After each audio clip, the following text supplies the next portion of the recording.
Good morning. We're going to call this Surrender Part 2. We think this is an important topic, so we're going to touch on it again here today so that you get the full understanding of what surrender really is, you see. Surrender is not giving up. Surrender is not cowardly. Surrender is not becoming, we are looking for a term through Robin. It is not becoming less. It's becoming more. And why is that? Because surrender is nothing more than the last shreds of control. Those of you that have aspects in you that are very active, you like to control circumstances, situation, and people. You know who you are. And you don't feel good as you do it, we might add, but you do it anyway. But what we're really trying to say here is surrender recognizes control. And it tries to remove the last shreds of that.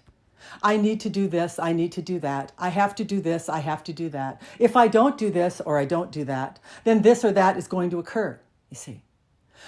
There is that control aspect that is always active within a human when they are struggling with surrender, you see. And what does surrender really mean? Surrender means that you know there is a higher power that is working through you, that is in support of you, and that's going to carry you exactly where it is you need to be carried, you see. The universe is the provider of circumstances and situations and things that are a match to the feelings that you have been emitting to them through the life you've been living, you see. So you're only in control of it as far as deciding what it is you like and you don't like.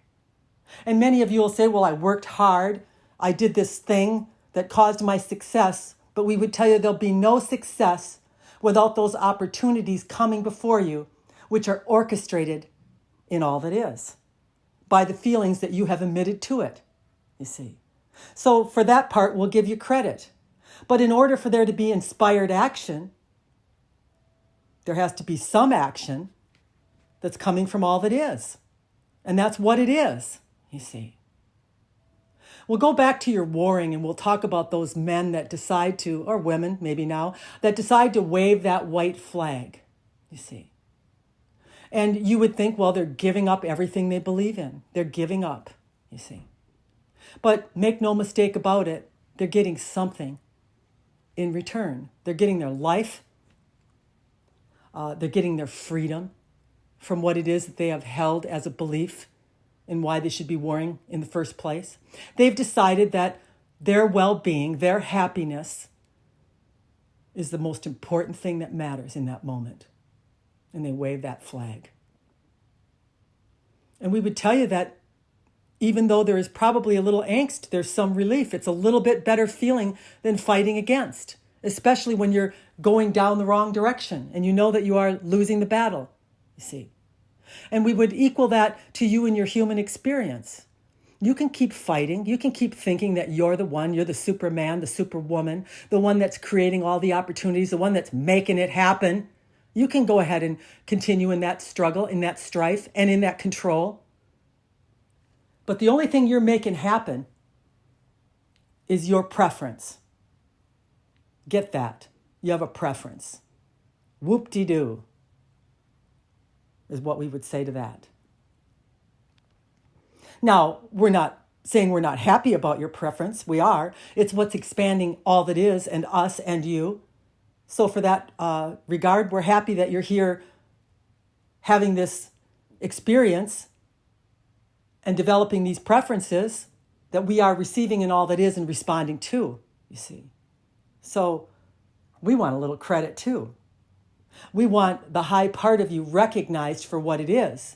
You're the experiencer. We're recognizing you. We're loving you. We're telling you we're happy about it. We're receiving your likes and your dislikes. When are we going to get credit for what we're doing?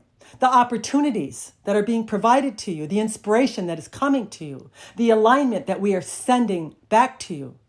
When are we going to get some credit for what we do? Are you going to insist on taking all the credit in your control, in your knowing, in your thinking, that you are the one that is doing everything, that you not only are having the thought about the preference, but now you are the one that's also bringing the opportunities to yourself through the hard work you're doing here as a human? Or do you think you might be getting a little assistance from all that is? That's the way it is. We want you to really understand this. So what happens when you wave that white flag, when you get rid of that resistance, and that's what it is, it's resistance to the idea that there's a greater power than you. There's something in control over you. And why is that? Because you've expanded you by the experiences you've had. And now that is the dominant force. This expansive version of you is the new you. It's the greater you, the bigger you, the more powerful you. And so it does have dominion over you. And it is going to bring circumstances and situations to you if you allow it. If you get rid of the controlling idea that you have to somehow orchestrate it and do it now. You've done your job and your preference. As Robin listened to yesterday's recording about surrender, she really felt a release, a comfort. This feeling of, I've done it. I had a preference. I have a preference. And now I can just enjoy.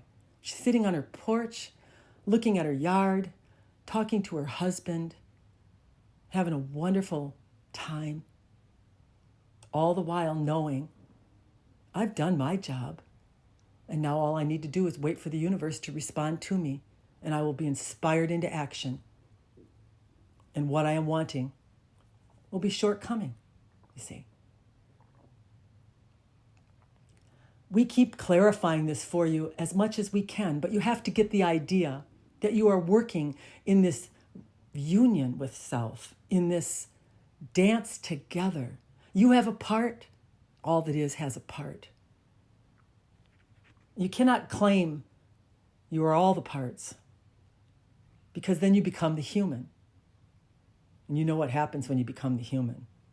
Judgment starts, the condemnation starts, the I don't have enough starts, the how am I going to get it starts, the when is it coming starts. We could go on the starts when you decide to become the human, you see. But in that couple moments when Robin was sitting, listening to that last recording on surrender, she recognized she was enough as a human. She had done her part. She had a desire. She launched it. She enjoyed doing it. And she let go of it. She doesn't feel that it is her job to complete it or to speed it up or to wonder how it's going to come or when it's going to come. She simply did the job as a human. She had the preference. And now she's in the allowing, the receiving place or point, where she's just going to expectantly and happily wait, patiently, not in a controlling way, not in a lack way, not in a wondering where it is way, just in a knowing, isn't it grand that I launched that desire and that I enjoyed doing it, and now I'm just sitting here waiting for it on my front porch. I have no resistance. I have no time frame. I just enjoyed doing it.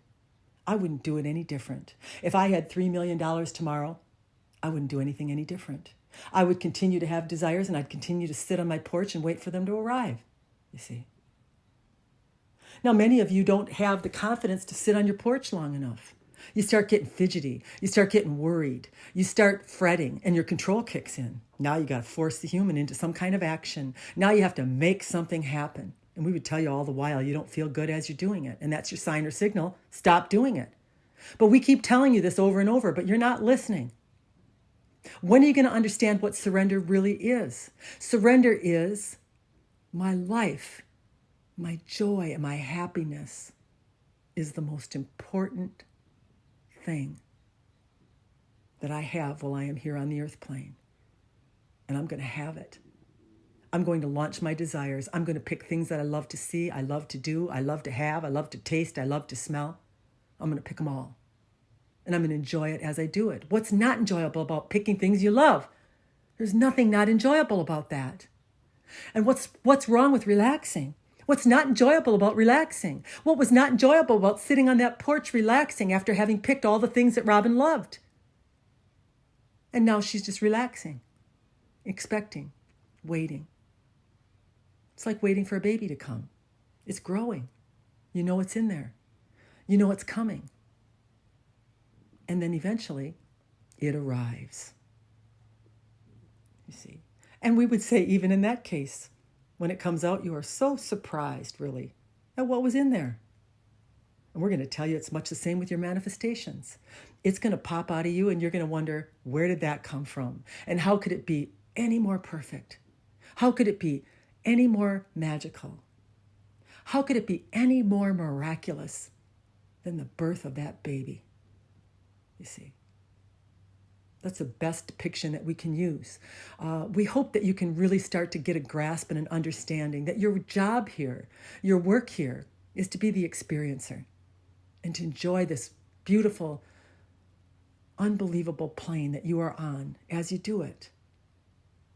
And then get on your porch and get in your happy place and think about what it is you have experienced. And let the universe match that feeling. Good day.